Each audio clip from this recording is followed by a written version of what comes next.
Ini adalah hasil dari pupuk yang saya gunakan sebelumnya kawan-kawan.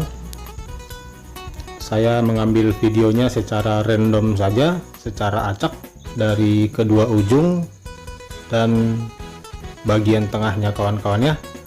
Silahkan kawan-kawan nilai sendiri apakah hasil dari pupuk yang saya gunakan ini sudah termasuk lebat, buahnya sudah termasuk rame atau gimana kawan-kawan ya.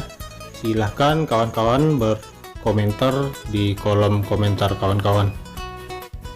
Dan untuk informasi saja kawan-kawan, alasan saya kenapa akhir-akhir ini jarang upload video tentang tanaman cabai saya ini kawan-kawan ya, itu karena untuk beberapa minggu belakangan ini saya jarang ke lahan cabai saya ini kawan-kawan ya, karena kebetulan saya ada kegiatan lain, yaitu saya sedang mempersiapkan lahan baru dekat rumah kawan-kawan.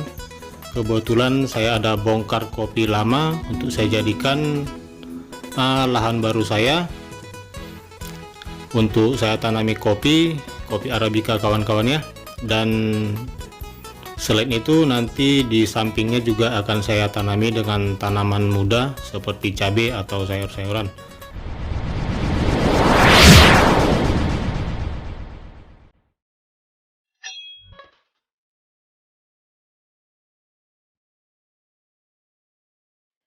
Halo kawan-kawan, selamat berjumpa kembali dengan saya, salah seorang petani dari Kabupaten Dairi di channel Dairi Farmer. Oke, saat ini saya berada di lahan tanaman cabai rawit saya kawan-kawan. Begini kondisinya saat ini. Nampak di sini buahnya lebat kawan-kawan, tapi saya yakin kawan-kawan tidak bisa melihatnya di kamera. Tapi di sini sangat jelas buahnya terlihat cukup banyak, bunganya juga kawan-kawannya. Dari dalam kita sisihkan batangnya, terlihat juga buahnya. Ya, beginilah kondisinya saat ini. Mohon maaf jika selama ini kawan-kawan saya jarang upload. Seperti yang saya katakan tadi, bahwa saya sedang mempersiapkan lahan baru untuk penanaman kopi kawan-kawan. Dan untuk saat ini dengan pupuk yang saya gunakan sebelumnya, kondisinya seperti ini kawan-kawannya. Kawan-kawan bisa menilai sendiri apakah pupuk yang saya rekomendasikan itu cukup bagus untuk tanaman kawan-kawan, termasuk tanaman cabai seperti saat ini, dimana pupuk yang saya gunakan bukan termasuk pupuk jenis-jenis yang mahal kawan-kawan ya. Di sini saya hanya menggunakan unsur makronya saja, nitrogen, fosfat, kalium. Namun pada beberapa pupuk sudah terdapat beberapa unsur mikro juga. Jadi pemilihan pupuk seperti ini bisa mengurangi biaya produksi kawan-kawan.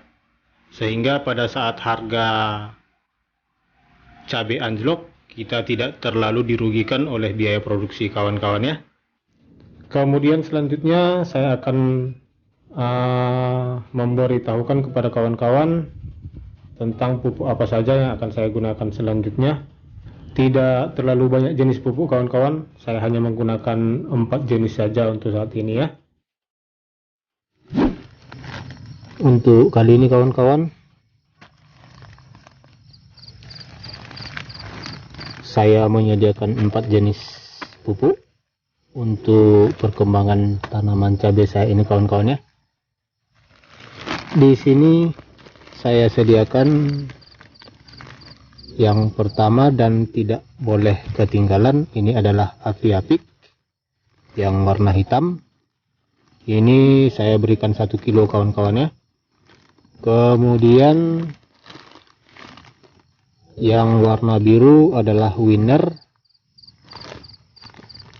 Kemudian yang ini yang warna agak putih ini Tropicot kawan-kawan, produk dari Yara. Kemudian Winnernya sendiri 2 kilo, kemudian Tropicot 1 kilo, Kemudian yang terakhir ini adalah Nitroposca kawan-kawan, atau di sini sering disebut dengan RJ.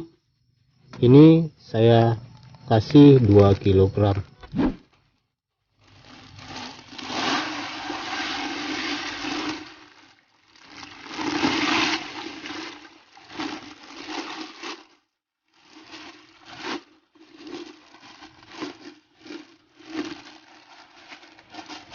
Oke kawan-kawan, sembari menunggu pupuknya hancur di perendaman, sebaiknya saya tunjukkan kepada kawan-kawan lebih dekat tanaman cabai saya kawan-kawan ya.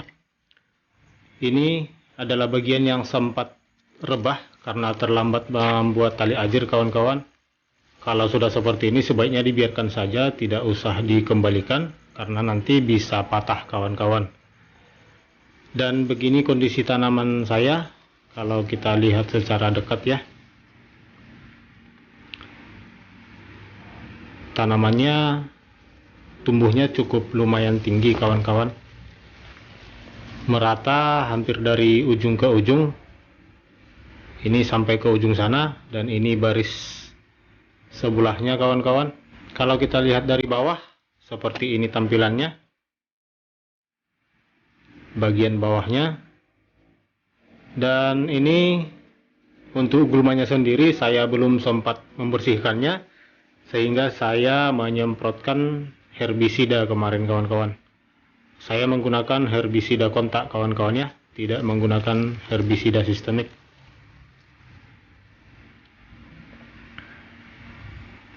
Oke, kita lihat baris yang lain. Ini dia, ini belum sempat saya kasih ajir. Perkembangannya lumayan kawan-kawan ya.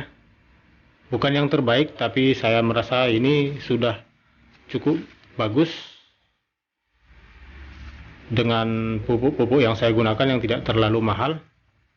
Pertumbuhannya cukup oke, dan buahnya pun cukup lumayan kawan-kawan. Dan mungkin kawan-kawan melihat daunnya kuning kawan-kawan ya. Itu bukan karena kekurangan makanan, tapi itu karena pantulan sinar matahari kawan-kawan.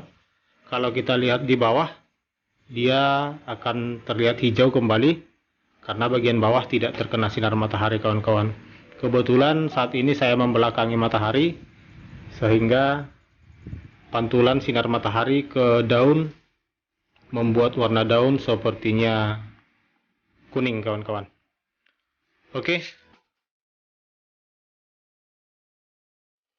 Kemudian untuk air yang saya gunakan, saya menggunakan air ini, air dari penampungan saya, tandon air. Di dalamnya lumayan banyak ikan kawan-kawan.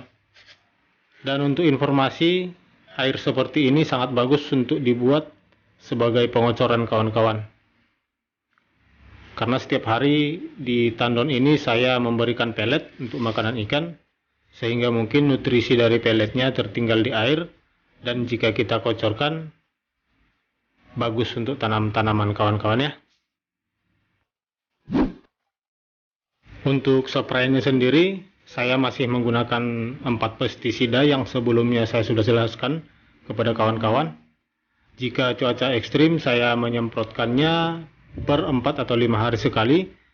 Jika kondisi cuaca bagus, per sekali seminggu kawan-kawan. Oke, sekian dulu video penjelasan saya kali ini. Semoga bermanfaat untuk kawan-kawan. Jika ada pertanyaan silahkan tulis di kolom komentar. Dan jangan lupa untuk kawan-kawan yang lain yang belum subscribe, mohon subscribe agar channel ini makin berkembang. Sekian dan terima kasih.